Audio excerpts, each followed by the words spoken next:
Welcome, ladies and gentlemen. My name is Sunesha and we are creating a map for city Skylines. Today we're gonna do an overview of the theme editor. This will be a long one because I want to be thorough.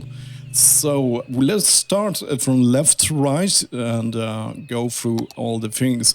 Let's just start. What is a summarization? What is a theme? The theme affects the terrain and the cliffs and the water and some parts of the roads and pavements and other stuff in the game. But this is if you exclude all the city access and all the streets and so on, you can change the general appearance of nature. I will summarize it. So that's what theme is.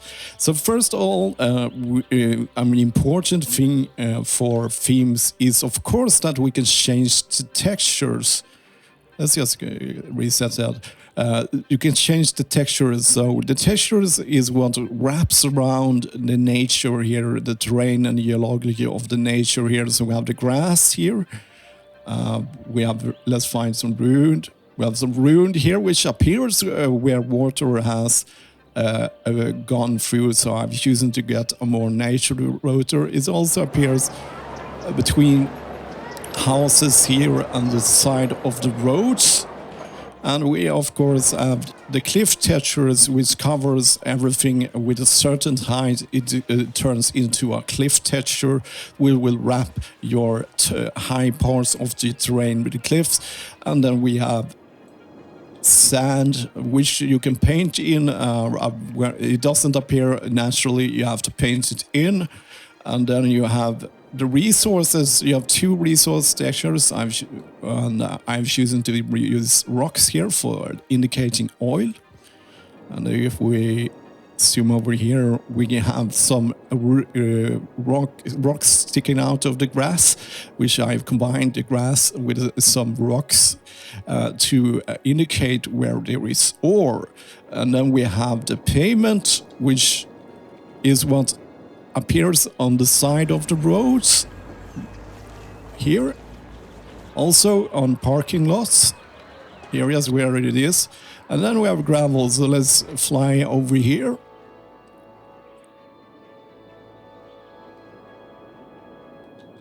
And it appears here in park lines that we have some gravel there.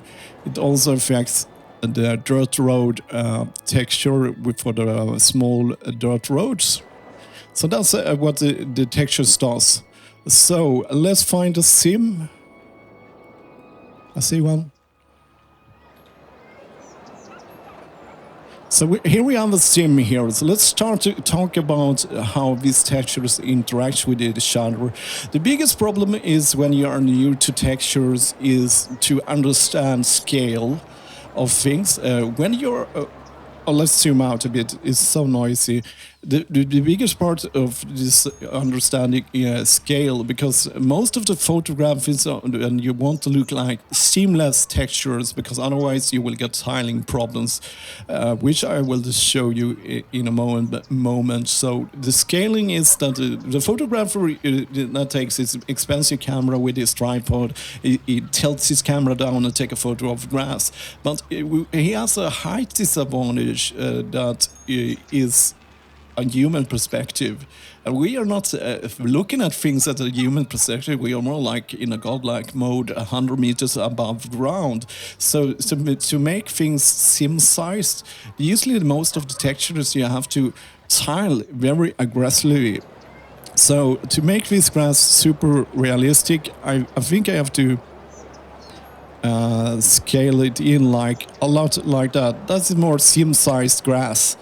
And if I go around here and around here, where I get some more detail of my grass, it will look as ridiculous from the Sims perspective. So you kind of want to look at textures that is taken far away.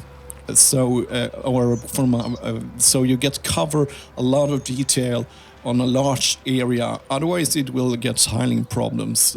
So let me demonstrate a very a very good example of architecture that looks very nice when I've looked at it. So I load it inside here, and you can see the cabbages, because once again this is taken by a photographer, and he has his perspective. He thought he has a very good overview, but look at those cabbages, they are gigantic. So even if I tile them down, you can go into the Photoshop and stack them together. So even at the maximal tiling here, I'm tiling as much as I can here, it's still so large, and when I zoom out, we get different problems of repeating patterns in our seamless things. That the more you repeat something, the more likely it is that you're gonna see patterns like this.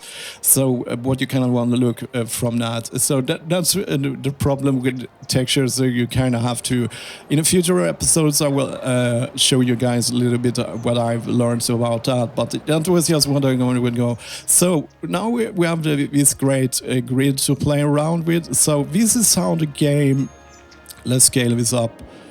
So this is how the game stacks its textures. It stacks it's just like someone took it from the north part of the map and all the way to south and just made a grid. That's how it works. So it will continue here. You can even see that even that it's crossing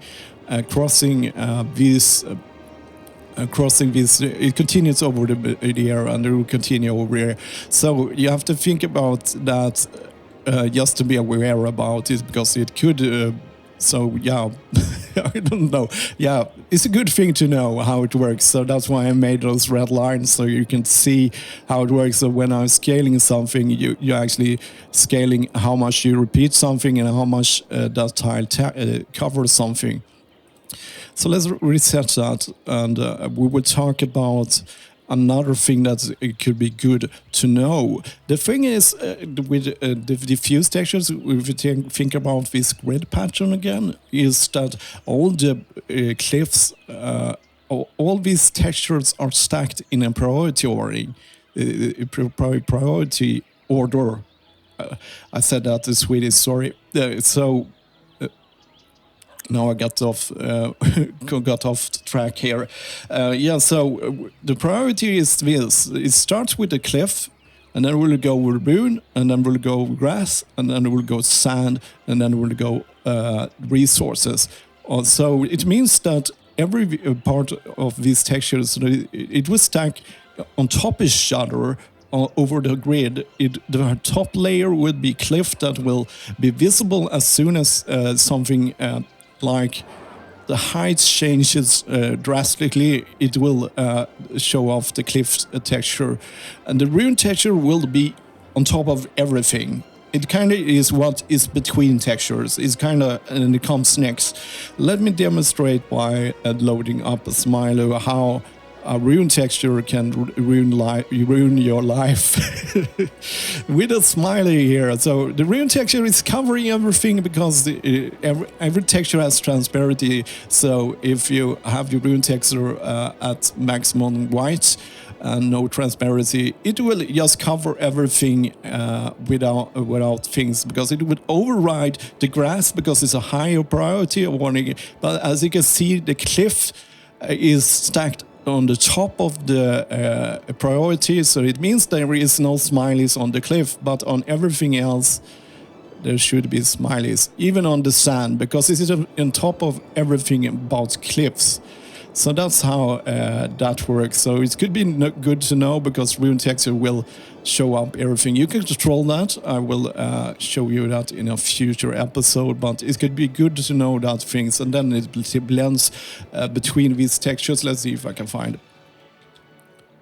As you can see here, in my rune texture is I've only told the rune texture to show the rocks everywhere. So we got rocks everywhere on the map.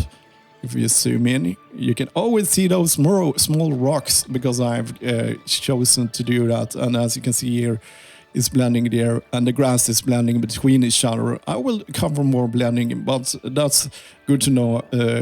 Good to know stuff about that. So it's not.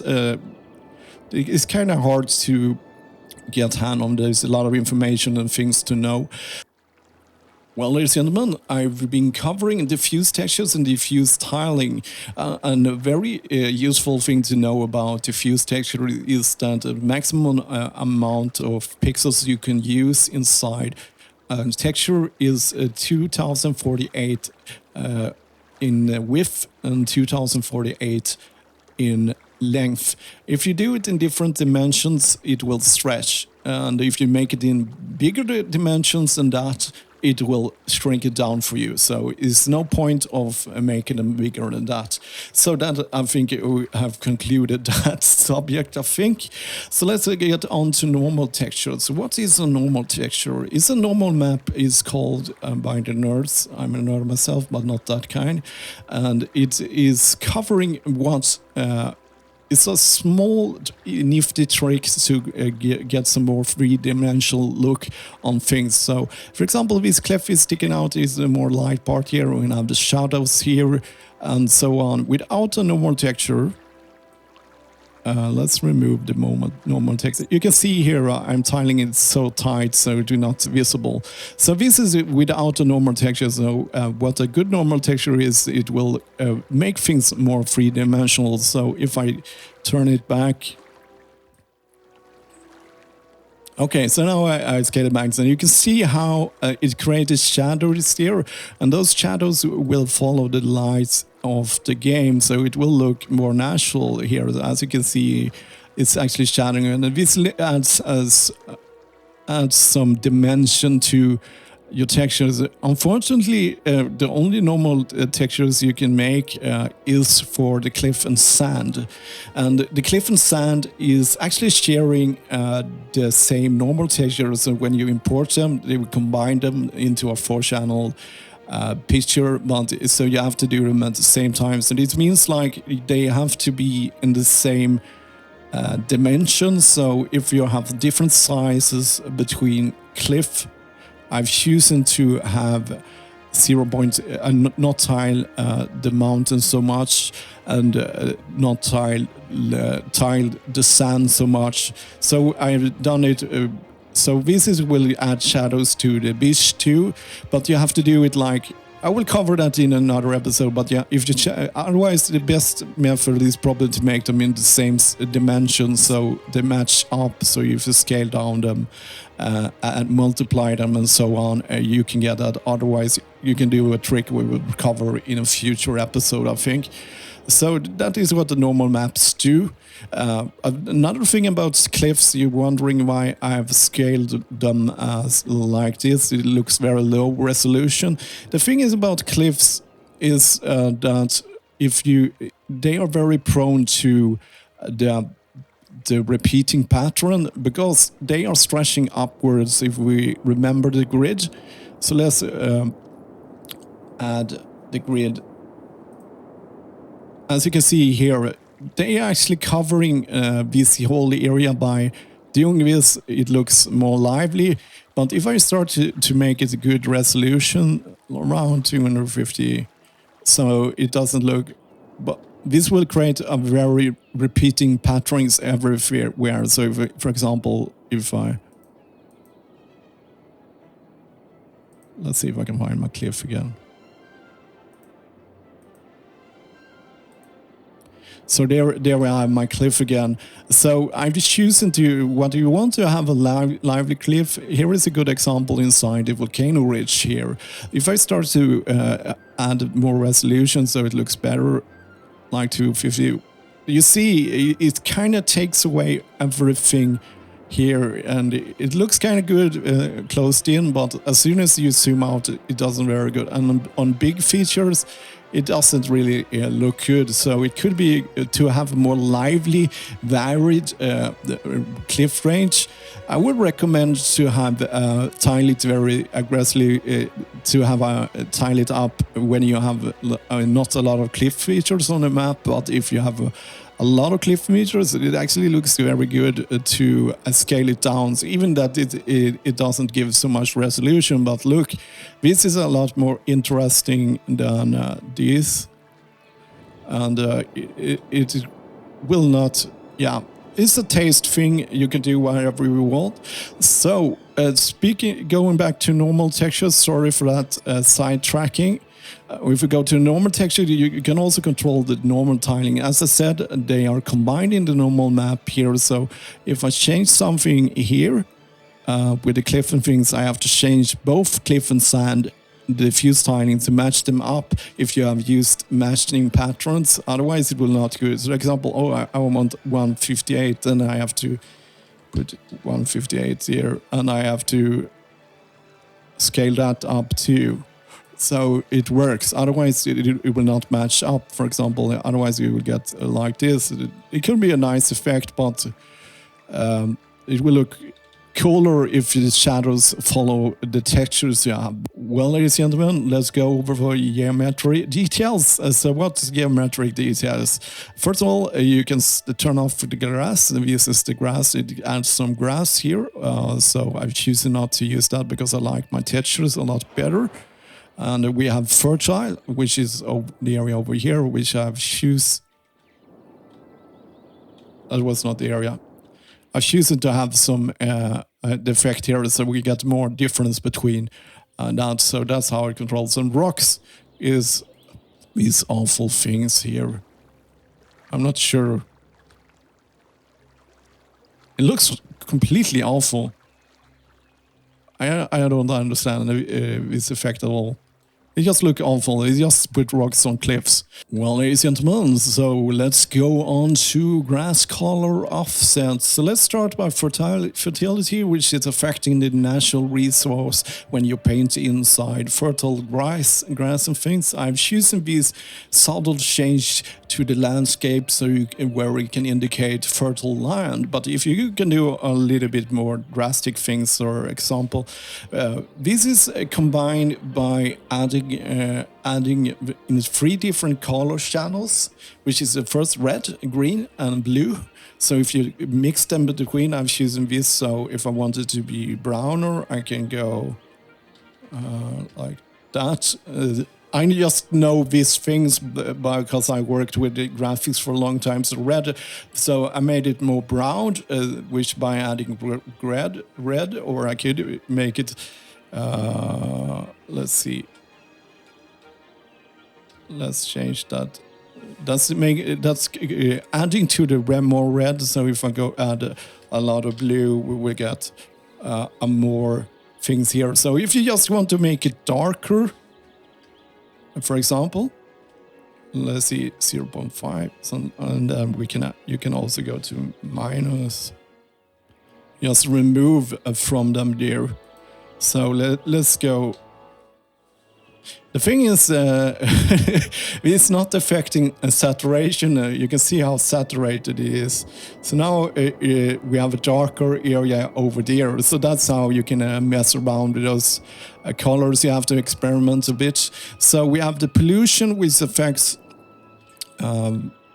these areas. Can we do something crazy there? Just 100 blue.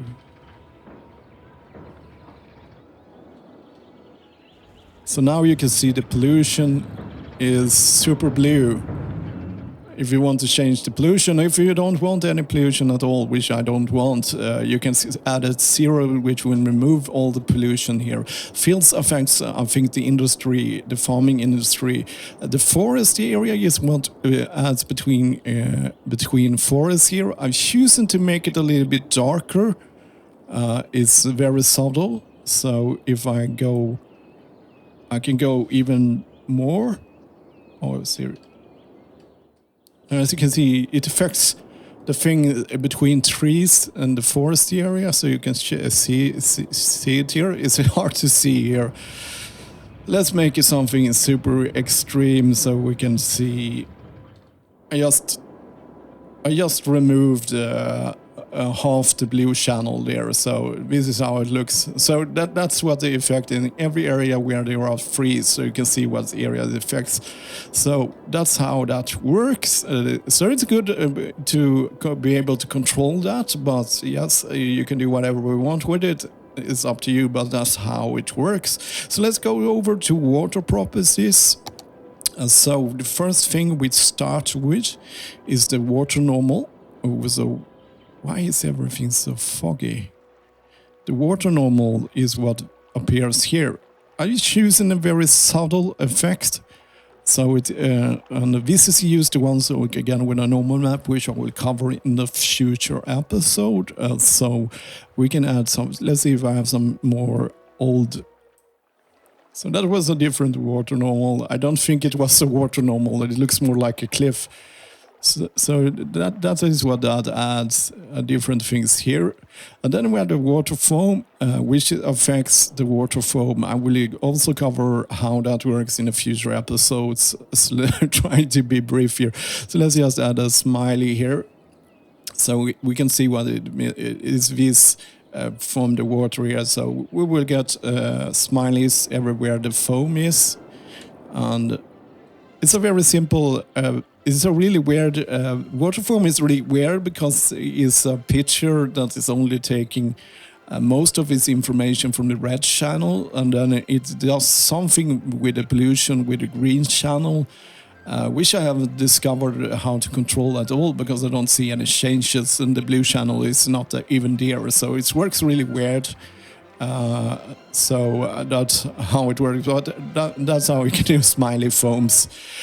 Well, ladies and gentlemen, let's go over how to color your water. So we have first of all, we have the water color clean, which is affecting the sea. So let's first talk about how the coloring works. So let's first add a very visible color. So first of all, we have the hue here, which controls the color of this. And you can change the color here, the hue, back and forth. And then we have saturation. How much color do you want to blend in from the chosen hue? From completely desaturated black and white, like white. So if I go from here, we control the saturation.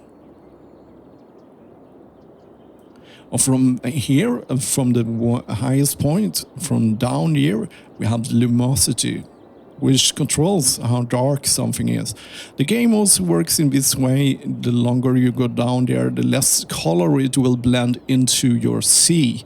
So the more we go down here, the less of the white color here will be blended in. So if we go all the way to the bottom to completely black, it means that we have the natural watercolor without any coloration added to it at all. So this is how natural water looks without any coloration. So if we look out here at the sea, so now we have no color. So if you want a more something like that, usually what I start out I decide what kind of color I want. Let's say let's forget about this map and let's find a blue color that's a little bit purple. I just dial in my color at full saturation, at full luminosity, so I just see the hue. Let's see. Like that. Then I want to make it darker.